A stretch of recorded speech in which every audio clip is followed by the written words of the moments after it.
Hello, this is Malorian, and this is the Orc Tactical Team. And what I want to be talking about today is this is a viewer question, and he asked Malorian, how do you get the most out of your monsters? I mean, all the times I read that, why would you take an Arachnarok when you could just be taking, or an Arachnarok, however you want to say it, when I could be taking the same points in trolls, and when you do all the math, you get more wounds, you get more attacks, blah, blah, blah. It's just better to go with the trolls. So why would I ever take monsters? And this really applies to all the different armies out there. And of course, this is kind of a complex question because, man, there's a lot of monsters out there, but really it's going to be boiling down to some of the main things out there. And I guess for the first part where you have to really divide this is the regular monsters that you can take and the mounted monsters. And you know, we've been talking a lot about the mounted monsters before, and I'm actually going to be having kind of a sit-down debate thing about this coming up next week. So mounted monsters, I'm going to kind of push that out of the way, and I just want to be talking about the monsters you can be taking in your book. So this is like the Arachnarok, the Stonehorn, Hydras, things of that caliber, right? Just these big monsters you put on the table. Now, of course, the first thing you have to look at when you have these monsters is what sort of defense do they have? Are they toughness 5? Are they toughness 6? Are they have any sort of ward? Is it just an armor save? And the big problem here is that if it doesn't really matter if you are toughness 5 or 6 or if you have an armor save, if you're being hit by cannons, it's wounding you on a 2+ and you got nothing anyway. And there's very few monsters out there that actually have a ward save. So if you're lucky and you're a Hydra and you have a regen, or if you're an abomination or something like that, then you're the lucky ones. But most of the other people, you just don't have that. And so if you get hit with these things, you're in big trouble. So probably the first thing you want to do when you're trying to get the most from your monsters is you probably even want to kind of double up on them.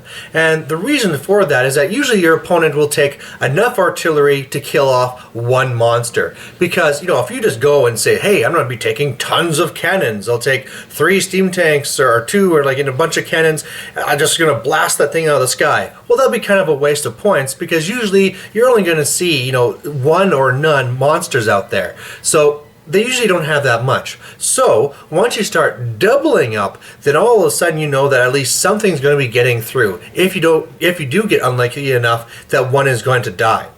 The next thing you want to look to try and have in your defense there is look at the terrain. See what you have out there. Is there going to be some sort of impassable blocking of line of sight, a big building or something out there, right? Where you can make sure that you can go around it. And part of this would be kind of the deployment phase, which I'm going to be talking about in a video coming up right next here. But the big thing is you want to be using this terrain to your advantage. Remember that linear obstacles, if a cannonball hits that linear obstacle, it just stops. You know, and that's it. So if during your movement up, if you have to go out into the open, put yourself behind that so that it's a lot harder for him to actually hit you. Another thing you can do as well is that wherever the cannon is shooting towards you, try and position yourself as much as you can so that you can still face and hit whatever you're going to go after, but that you're not giving the whole expanse of your base for him to easily get that bounce through. I mean, if you're going through, you know how long some of these bases are, and you just shift that, say 45 degrees, all of a sudden that gets a lot harder to land it right on the base. So you're just going to be playing with that. Another thing you can do too is have your screens in there. So of course stuff like if I just throw infantry in front of it, that's not going to do anything for you. But the thing that will do something for you is if you go and have something like trolls or ogres or something like that, some sort of monstrous infantry that can stand in front of them, and so if they don't kill them, then it doesn't continue. So it's kind of like a mobile obstacle that comes with you, and then whenever you need it, you know, one can charge one way, one the other way. Maybe you're lucky and your monster has flight and he can just charge over anyway, things like that. So you have to really work out the defense. Another thing you really want to have in your list then is War Machine Hunters. And obviously that's because you know it's going to be a weakness in your own army and that you need to destroy the war machines of the other side. So be this fast cav, some sort of flyer, some sort of lone hero that's mounted to rush out and get it, whatever it is, you better make sure you have some sort of War Machine Hunters in there so that all of a sudden, hopefully on turn 2, you're charging in there and starting to take these war machines out. Hell, maybe you're lucky and you're Skaven, you're just going to pop up with your little gutter runners and poison they're dead, or chameleon skinks or something like that if you're going with stegodons. So that's another big thing you have to have in your army. So now we've kind of touched on how you kind of need to deploy him, how you have to kind of have the rest of your force. The only other thing you can talk about with monsters for that part with your force would be magic, and the way that your magic can actually be helping out these monsters. And for the most part, there's not a lot of things out there that does. The big one though that will help you is Lore of Life. If you can have a monster in some sort of army that has Lore of Life, that's fantastic. And then all of a sudden you just need to keep it a foot away from your caster. Same thing goes if you have the Lore of Vampires, so that while you're casting your regular spells, you're healing up the big monster as well. It's almost like building more synergy into the list. And so that's a great thing to have. And then that's why, I mean, with Lore of Life Lizardmen, you almost always see a Stegodon there, because as you go, just pink, pink, pink. If you did some damage there, I'm just going to heal it right back up. And for the most part, you have to really look at it that it's going to be taking 2 cannonballs to kill these guys, assuming they hit. You know, assuming they don't misfire, assuming that they actually hit on you and get their 2+, blah, blah. It should take 2 cannons to kill pretty much any of your monsters. You have to get, you know, it's above the curve to be rolling that 5 or 6 wounds. And then, of course, if you're lucky and you're something like the Ragnarok with 8 wounds, then actually by the odds it's going to take 3 cannonballs to take you down. And so really, if you're not being killed in one phase, you can be doing that Lore of Life to be healing them up. Now, the next thing with this is that what are you actually going to be using these monsters for? We've been talking about how to make sure they don't die, but what are you actually going to be using them for on the battlefield?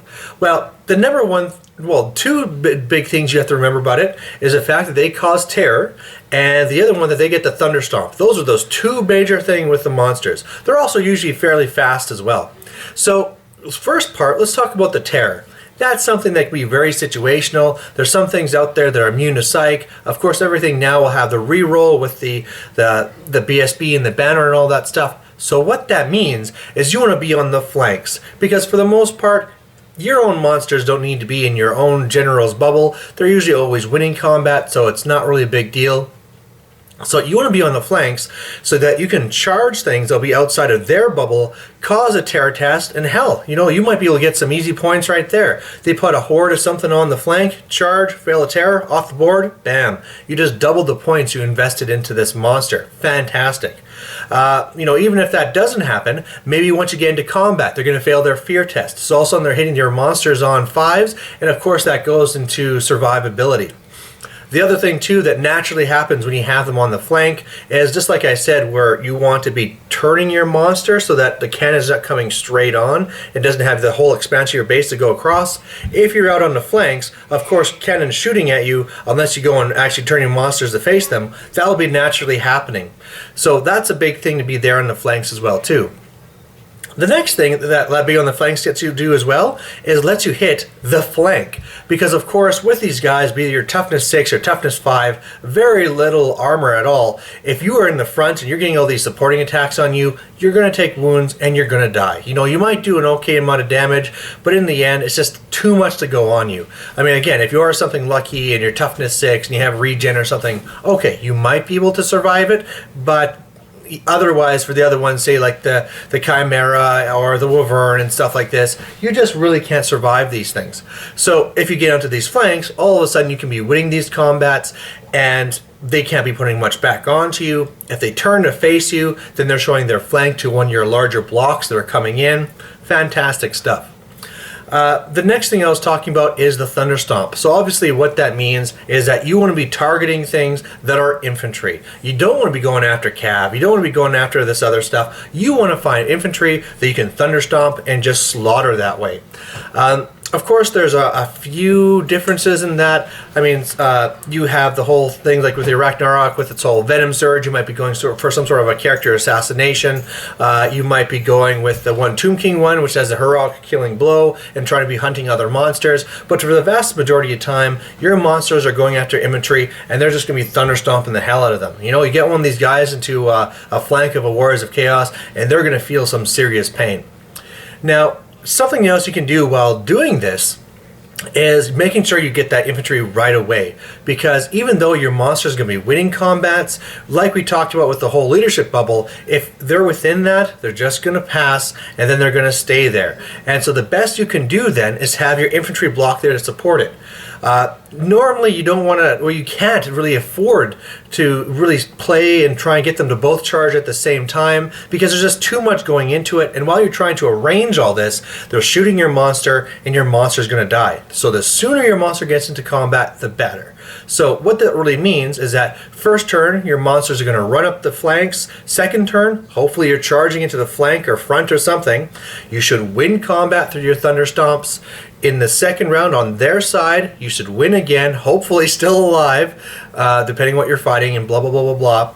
And then after that, on your turn, then your block is going in. You're going to be winning because you have the combat res from the monster. You're going to be taking away steadfast because you have all of the ranks. Boom. You break them, and hopefully you should be able to run them down. So, a good example like this would be pairing a big unit of 50 Night Goblins 5 wide with your Ragnarok, right?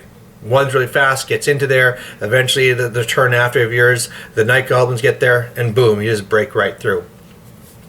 Probably the next thing you should be talking about monsters too is that something you can also be doing if you can't afford to have these troops going in there, or maybe you're going with something that's a little bit more of a shooty list, and your monster is actually kind of your defense. Something that can be very devastating is pairing up your monsters. Again, I said it's really good to take two, but the big thing is that if you sent one into a unit, they're going to be steadfast forever. Unless you have some support, it's probably going to take you like 5-6 combat phases to actually go and break this unit so that they're not steadfast.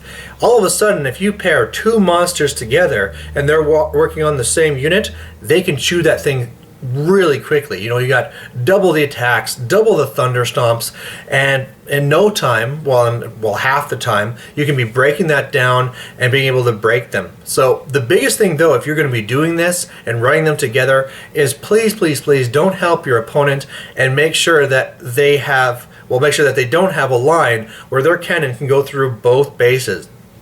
If you're going up the flank with the two monsters and there's a cannon right here, make sure they're facing that so that they can only hit one of them. And this is kind of now being counter to what I said before, where I said that you don't want to be giving them expanse of the base. And I mean, there's ways you can get around it. Again, if your monsters are over here and the cannon is shooting from here, you could be kind of like in a thing like this, so that, I mean, there's no way you could draw a line to go through both, and both of them are going through kind of the sides. But you have to be very careful with that. And really, even if it's even a single thing, you can see a lot of times where people will be trying to shoot at your monster, but then also trying to score extra points because maybe it's going to be hitting the infantry behind. So they're really trying to get the most out of it because they're going to be shooting the cannon at that thing anyway. They might as well do some damage to something else. So be very careful with the way that you line these things up. At the end of the day, though, these are probably something that are best have the points going to somewhere else. Usually where these actually come out to being tactically significant is in larger point games, something where you're trying to focus the most amount of damage in a certain area. You might be having it so it joins in there if you don't want to go with the characters and worried about them being killed, or if it's something where you need more power on the flanks. And like I said, monsters don't usually care about being within the bubble. Okay, well then they operate just perfectly on the flanks, so then monsters work in perfectly there. As opposed to if you were playing like a 1500 point game, pretty small force, everything can be together, a monster really isn't needed. So there you have it. Hope you like it, and I'll be back with another one right away. Bye.